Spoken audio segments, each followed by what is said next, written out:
జీవితపు చివరి శ్వాస వరకు రోగిని వెంటాడే వ్యాధి షుగర్. నేటి కాలంలో ఈ మధుమేహం ఒక సాధారణ వ్యాధిగా కూడా మారిపోయింది.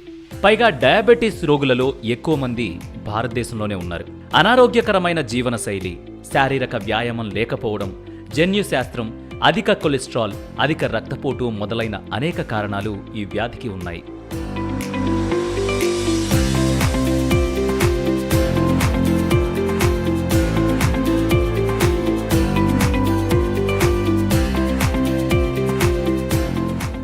డయాబెటీస్ రోగి యొక్క ప్యాంక్రియాసిస్ చాలా తక్కువ ఇన్సులిన్ను ఉత్పత్తి చేస్తుంది లేదా అస్సలు ఉత్పత్తి చెయ్యదు.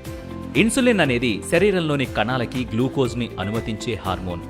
ఈ వ్యాధిలో రోగి తన చక్కెర స్థాయిని అదుపులో ఉంచుకోవాలి, లేకపోతే ప్రమాదమే.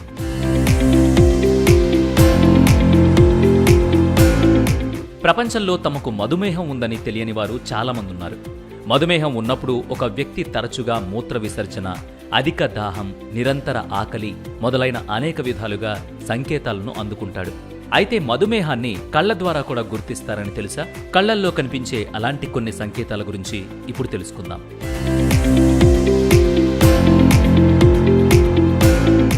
అకాల క్యాట్రాక్ట్ సమస్య మధుమేహానికి సంకేతం.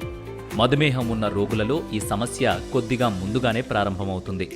డయాబెటిస్ ఉన్నట్లయితే ఈ సమస్య చాలా వరకు పెరుగుతుంది.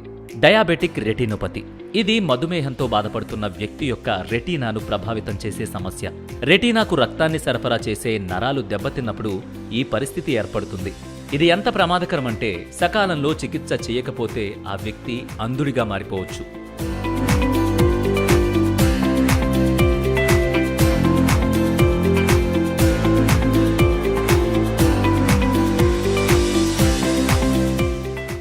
ఇక కళ్లల్లో అస్పష్టత కనిపిస్తే వెంటనే మధుమేహం కోసం పరీక్ష చేయించుకోవాలి.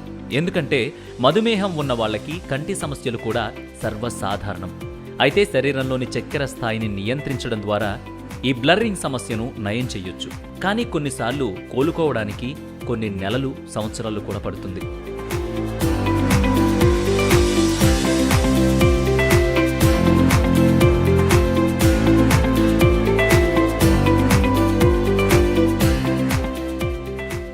కాబట్టి వయసు పెరుగుతున్న కొద్దీ కళ్లకు సంబంధించి ఏ సమస్య వచ్చినా మధుమేహ పరీక్షలు కూడా చేయించుకోవడం మంచిది.